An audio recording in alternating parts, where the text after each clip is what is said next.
কৃষ্ণ প্ৰহ্লাদ কেনেকৈ মাতৃগৰ্ভতে তেওঁ পূৰ্ণাংগ ভকতি দিশত উন্নতি সাধন কৰিব পাৰিছিলে।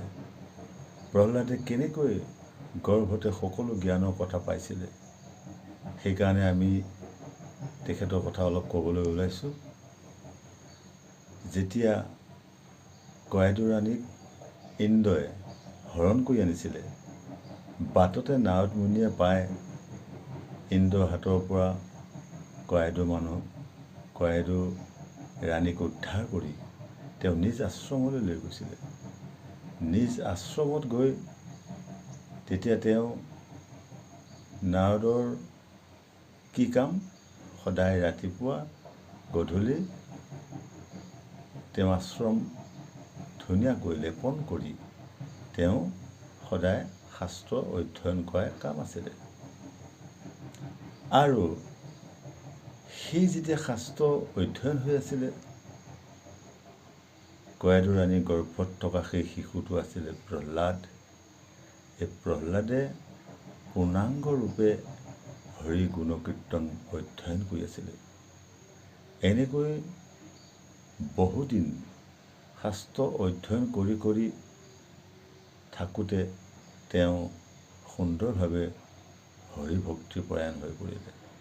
সেইকাৰণে আমি আমাৰ গৃহে গৃহে যদি আমি আমাৰ যিসকল নৱপ্ৰজন্মই যিসকলে বৈবাহিক কাৰ্যত লিপ্ত হৈ এটি সুসন্তান জন্ম দিব বিচাৰে, তেতিয়াহ'লে আমি সকলোৱে কি কৰা উচিত? প্ৰভু ভগৱন্তক আৰাধনা কৰি ধূপ দীপ লগাই প্ৰভুক চিন্তন কৰি যদি আমি সময়মতে আমি সংযোগ কৰিব পাৰোঁ, তেতিয়াহ'লে এটি খুব সুন্দৰ প্ৰহ্লাদ ধ্ৰুৱৰ দৰে সন্তান জন্ম কৰিব পৰা যাব। আৰু যদি আমি নিৰ্বিচাৰে যদি আমি তেওঁ কোনো ভগৱানৰ চিন্তন নকৰাকৈ যদি আমি তেনে কৰ্মত লিপ্ত হওঁ, তেতিয়াহ'লে যি সতি সন্তান জন্ম কৰা হ'ব, সেই সতি সন্তানৰ পৰা আমি কি পাম? দুখ পাম, অশান্তি পাম।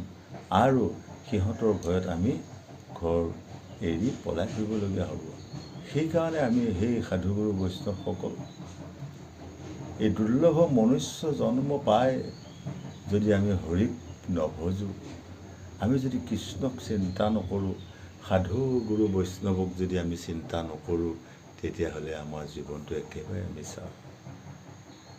সেইকাৰণে আমি ৰাতিপুৱা গধূলিলৈ যদি আমি সদায় হৰিনাম কীৰ্তন কৰোঁ, সাধুগুৰু বৈষ্ণৱৰ যদি চৰণ চুব পাৰোঁ, পিতৃ মাতৃক যদি সন্মান কৰিব পাৰোঁ, জ্যেষ্ঠসকলকো যদি মই সেৱা ভক্তি কৰিব পাৰোঁ, তেতিয়াহ'লে মোৰ মনুষ্য জন্ম লোৱা অলপ হ'লেও কামত আহিব।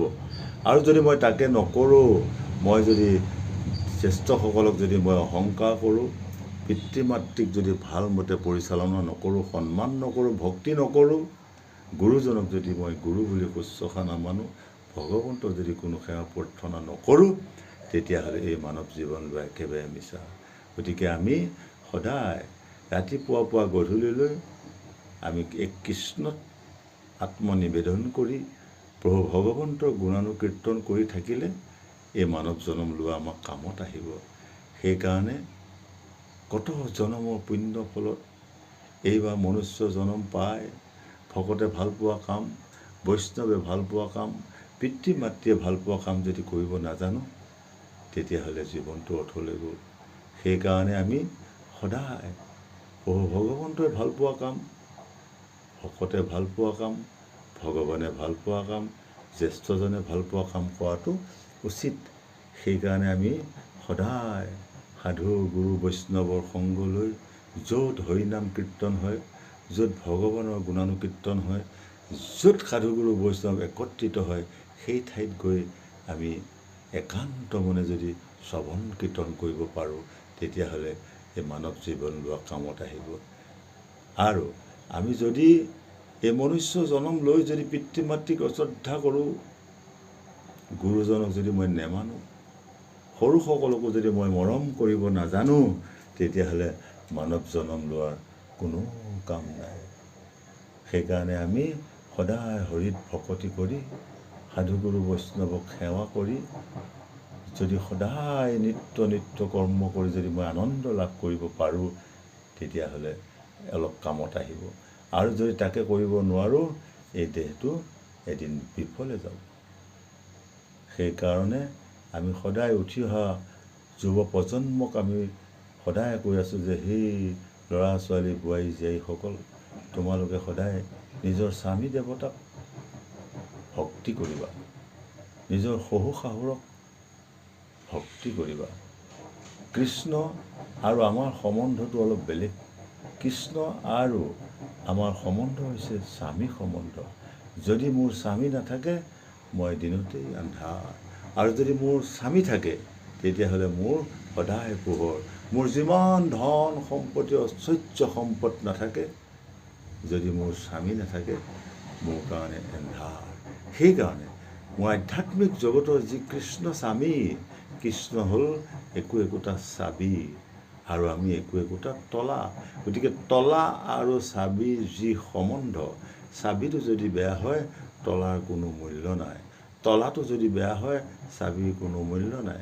সেইকাৰণে তলা আৰু চাবিৰ যি সম্বন্ধ, যি সংযোগ, আমি এই বিশ্বমাৰ্গৰ যি প্ৰকৃতি পুৰুষ, আমিও যেন তলা চাবিৰ দৰে খুব সুন্দৰকৈ থাকিব মনস্থ কৰিব লাগিব। আৰু তেনেভাৱে যদি আমি সংসাৰত যদি হৰি গুণ কীৰ্তনৰ মাধ্যমেৰে যদি ভকতি দিশত আগবাঢ়িব পাৰোঁ, প্ৰভু ভগৱন্তই আমাক কৃপা কৰিব। এই মনুষ্য জনম পাই যদি আমি যদি কাকো যদি সদায় ভক্তি নকৰোঁ, আৰু সদায় যদি বেয়া বেয়া কথা কওঁ, এই মুখখন আমাক কিহৰ কাৰণে দিছিলে?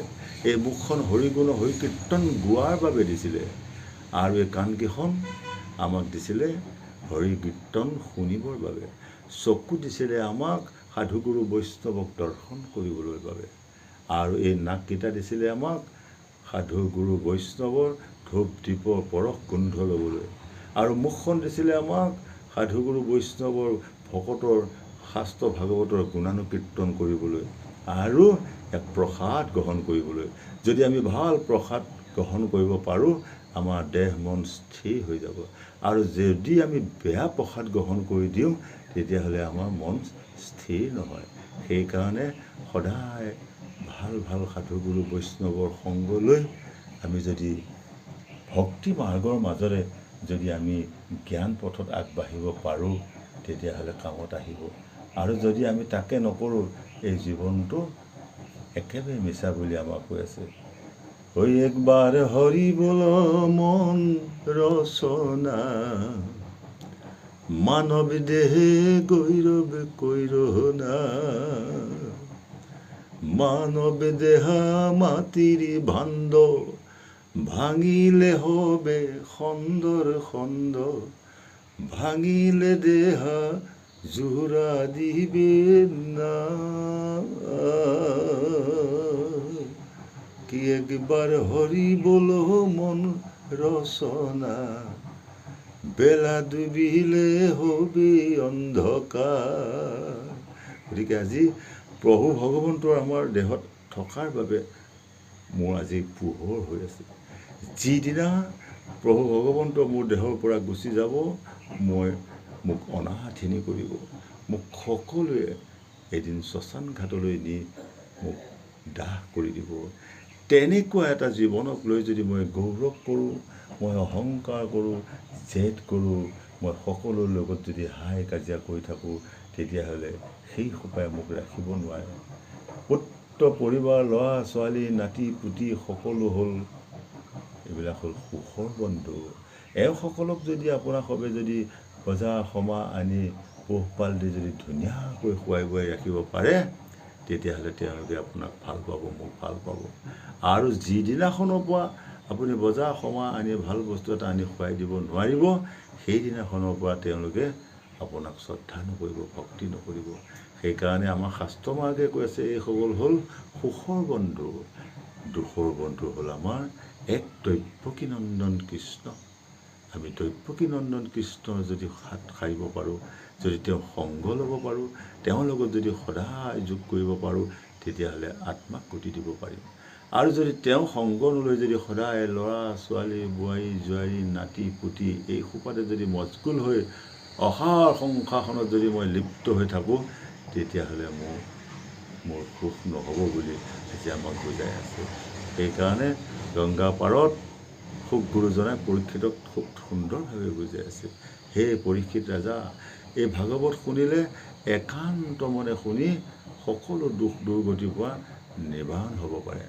আৰু ইয়াক শুনামতে শুনিলে আৰু কোৱামতে ক'লে এই সকলো পাপ নিৰ্মূল হৈ শৰীৰক আত্মাক গতি দিব পাৰে।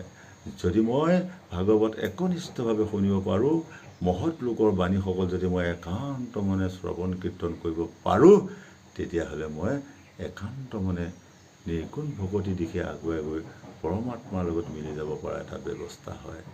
যদি মই তাকে নকৰোঁ, মই যদি সংসাৰৰ মায়া মোহত পৰি যদি সদায় খোৱা বোৱা হাই কাজিয়া আৰু অনেক হুলস্থুলৰ মাজত থাকি যদি মই হৰিক পাহৰি গ'লোঁ, বিষ্ণুক পাহৰি গ'লোঁ, মই যদি ভকতক পাহৰি গ'লোঁ, তেতিয়াহ'লে এই মনুষ্য জনম আৰু দুনাই নেপায়। সেইকাৰণে আমি সদায় সাধুগুৰু বৈষ্ণৱক সেৱা কৰি, ভকতক সেৱা কৰি, ভগৱন্তৰ পদত সেৱা কৰি আমি নিত্য নৈমিত্তিক গুৰুৰ প্ৰণালীৰ মাজেৰে নিত্য কৰ্ম কৰি আমি আগুৱাই যাব লাগিব। সেইকাৰণে আমি কোনোদিনে বেয়া কৰ্মত লিপ্ত হোৱাটো প্ৰয়োজন নাই। আমি সদায় ভাল কাম, যি কাম কৰিলে দহে ভাল পায়, যি কাম কৰিলে দহে আনন্দ পায়, যি কাম কৰিলে দহে বাহবাহ দিয়ে, আমি তেনেকুৱা কাম কৰাটো উচিত। আৰু যি কাম কৰিলে দহে ঘৃণা কৰে, যি কাম কৰিলে দহে বেয়া পায়, যি কাম কৰিলে দহে নিন্দা কৰে, তেনেবোৰ কাম পৰিত্যাগ কৰি ভাল কামবোৰ যদি আমি অনায়াসে সদায় অহৰ্নিশে যদি ইয়াক আমি কৰিবলৈ চেষ্টা কৰোঁ, তেতিয়া প্ৰভু ভগৱন্তই আমাক সদায় কৃপা কৰিব। কৃপা কৰিবই নহয়, আমাক কৃপা নিশ্চয় কৰিব। সেইকাৰণে আমি সকলো বাদ দি আমি কৃষ্ণক একান্তভাৱে ভজি যদি কৃষ্ণৰ গুণানুকীৰ্তন কৰি যদি এবাৰ মনুষ্য জনম ধন্য কৰিব পাৰোঁ, তেতিয়াহ'লে আমি এইবাৰ মনুষ্য জনম লোৱা আমাৰ সাফল হ'ব। আৰু যদি আমি তাকে কৰিব নোৱাৰোঁ, আহিলোঁ মানুহ, খালোঁ গ'লোঁ, ইয়াৰ বাহিৰে আমাৰ কোনো গত্যন্তৰ নাই। সেইকাৰণে সেই সাধুগুৰু বৈষ্ণৱসকল এই পৃথিৱীত আহি এই মনুষ্য জনম পায়, ই খন্তেকীয়া যেন কচুপাতৰ পানী। দুদিনীয়া সংসাৰত মানৱী জনমটি যেন কচুপাতৰ পানী। কোনোবা এদিনা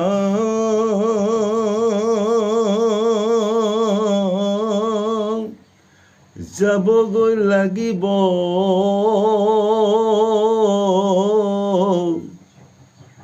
ইয়ে হ'ল নিয়তিৰ বাণী।